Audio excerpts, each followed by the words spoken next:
Hi, I'm Melanie, a Canadian who's been traveling abroad by myself for 2 years, and I'm not gonna lie, I'm a little burnt out. So this video may not be the best editing, the best footage, but I thought you might enjoy getting a little peek into what's going on in my life. So it's not the most glamorous video you're gonna watch, maybe not the most interesting. It's probably, it's raw. It's raw. That's all I got for you today. So I hope you enjoy.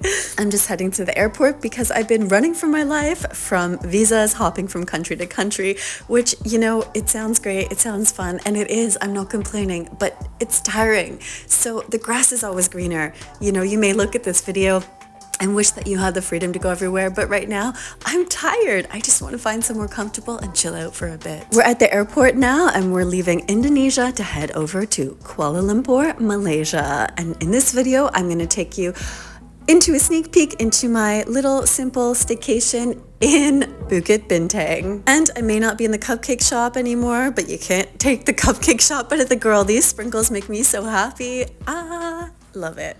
Time for the next adventure. Let's go. So now here we are up in the air together, and I'll share with you a couple things that I learned over the last couple years. Definitely it takes some getting used to always being alone. I mean, I am a bit of a loner, but I say alone, I mean like alone. Like I've gone months and months without even hanging out with a person socially beyond just regular day-to-day interactions.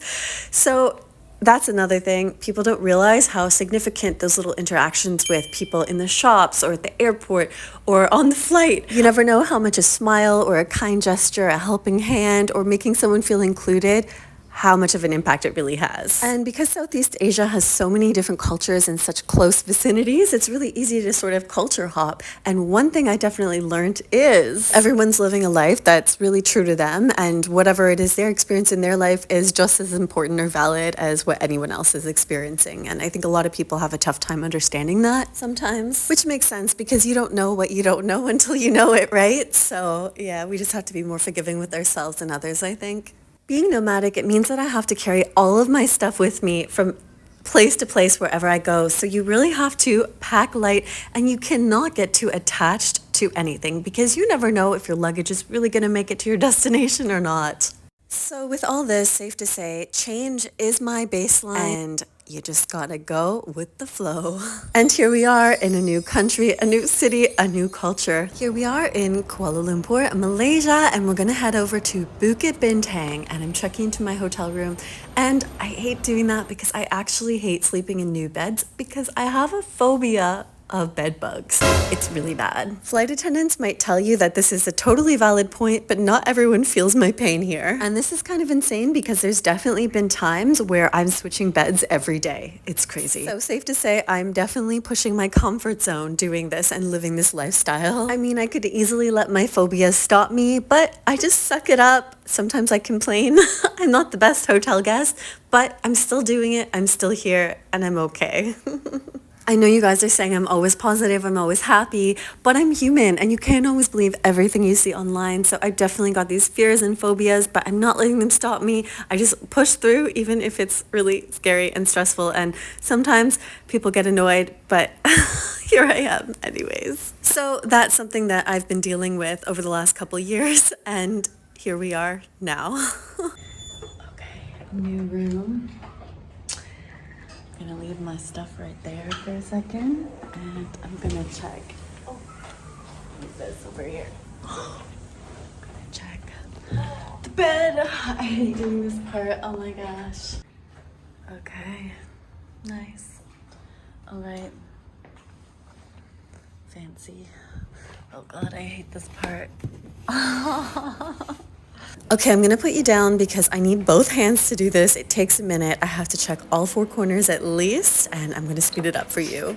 And this is not fun, but I literally will not be able to sleep at all if I don't do this at all. And even doing this, the first night or 2, I still have trouble sleeping.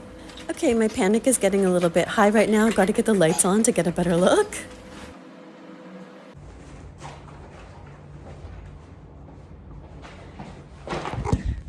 Okay, we're not gonna stay in this room. We're gonna switch rooms. I'm not really sure. There was like things all in the bed. So we're gonna switch. Nice. anxiety. Cannot do it.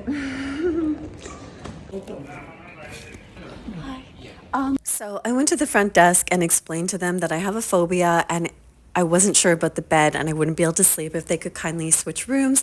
And they did it without a problem, but I'm not gonna lie, after the fourth time, they got kind of pissed at me. Okay, we're just sitting here waiting until they check for another room. This is why I hate switching hotels and beds, because you just don't know. You just don't know, and I think a lot of people don't check, and that's how they travel from place to place. Anyways, it probably was not that, but I'm gonna risk it. My heart's like major phobia. Okay, this is my third room. Yeah. Does anybody else have like a major anxiety about new beds and like bed bugs and stuff when you're traveling? I've seen flight attendants talk about this and it's a real thing. Like, I'm not just being paranoid. But anyways, yeah, they were really good sports and they even like helped me check the beds. So hopefully I can sleep well here. New room. There's cockroaches in here. This is probably, I'm not gonna lie, it's not the cheapest place that I've stayed at all. It's actually more expensive than I normally pay, but yeah, it's terrible. You're gonna be famous. Hi guys, welcome to my channel. Oh, already asked for bug spray. I have to say, I'm going to sleep in this and I'm not going to be unpacking. Okay, I thought I could handle this. A little cockroach never hurt anybody, but guys, this room was literally infested. There was like these tiny little cockroaches all over the ground, so I couldn't do it. And yes, they're not too happy with me at this point. I couldn't do it. I'm going to the 4th floor now. And I booked my flight wrong. Spent like 3 or 4 hours on the phone with the airline, using someone else's phone to try to fix my flight. Disaster. Like all these little black spots. And then there was like here, like little crumbs and shells and stuff. I just don't want to. You may or may not be able to hear the panic in my voice. I'm not faking this. I know it's annoying for everyone. It's so stressful for me, but I'd rather be safe than sorry. I'm sure it's probably fine, but I just don't want to risk it. So I switched rooms 4 times and they're disgusting, literally. I always check for bed bugs and I don't know, it's hard to say for sure, but yeah, they had like some spots, so I'm not sure. And then the one room that was clean is infested with cockroaches. So now they're not going to give me a refund. I'm waiting for the manager. He's trying to tell me that, yeah, there's no problem. Everything is made up. The videos that I have of the bugs, it's not a problem. Okay, I get it. I'm super annoying. No one else is complaining. But the beds are filthy. There's videos of cockroaches, so please don't tell me that there's no cockroach problem at the very least. Okay, I'm in like the 6th room. I caused a big stink downstairs. I was like, I want a refund. I wanted to leave, like genuinely, because I'm just like, anyway, so I think this room should be okay. But I was like, okay, can I stay at your house tonight? Because I don't have anywhere to go. Anyways, I'm here now. Okay, all that bug hunting has got me famished. Time for some food, and I'm gonna have some durian chendol, yes. Oh my god, I'm hungry, but I'm going to have durian instead. I am so excited.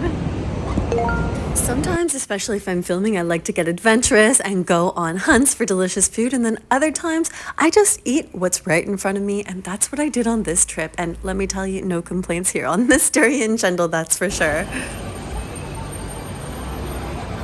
Bukit Bintang is a really happening place, and I stayed right across from Jalan Alor, which is the food street, and I actually wasn't hungry, but I did walk down it a couple times, and it's so lively and such a buzz. Look at this. Here, I'll give you a little tour.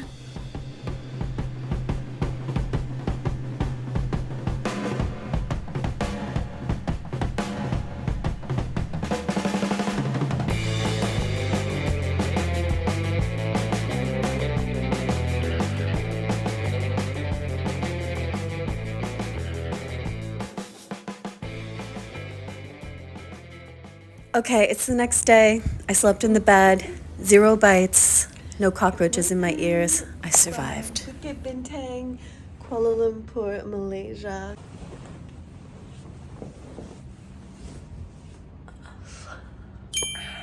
First things first, back across the street to the same restaurant for some breakfast. So this is the cucu udang. Time for some Malaysian food, and it was spicy. And after not having the best sleep because I was still worried about bugs after all this, I couldn't be more happier to see this coffee coming. And one thing about Malaysians, they like it spicy. So I thought that this sauce was spicy. It got some kick, but then I tried, I guess it was the sambal. Oh my, this was spicy right down my throat. But it's okay. I like the spice. It adds a little bit of drama, a little bit of excitement, a little bit of adventure to the meal. Look at me just living life on the edge over here. And this is my spoon, untouched. Yes, you guys always make fun of me, but I like to eat rice with a fork, not a spoon. The music's kind of loud here, so I have to put it on silent. But I was sitting here, and then, of course, I look over, and I see a bucket of paint yellow. It's like, really? Did they know I was coming? Let's paint the town yellow. I feel like this stuff always happens to me. I love it. I'm gonna take that as a sign at least. I think we're on the right path. I love it. I also went to the same Thai restaurant like every single day as well. So yeah, I only went to 2 restaurants while I was in Bukit Bintang. But I told you, your girl's tired. I'm burnt out. In case you were wondering, yeah, update on the room. No bites last night, but I had like crazy anxiety all night long. I'm so tired today. But yeah, it's all good. The bed is good. I am good. I like the room now. It's good enough. The spot is like really, really good. The location's like, can't get better. If you want to be in Bukit Bintang, like near the action, yeah. Okay, this brings us to the end of this little staycation in Malaysia. I've shown you some of the not so glamorous side of my nomadic journey, and now it's time to head to another country. The journey must go on, and the adventure must continue. Okay, off to another country, and this angel over here saved me from missing my flight because I was at the wrong gate and so was she. Crazy. Thanks so much for watching till the end, and if you enjoyed this video and you're curious about what went down between me and this durian chendol, you'll want to check out my last video right here. Meet you there next.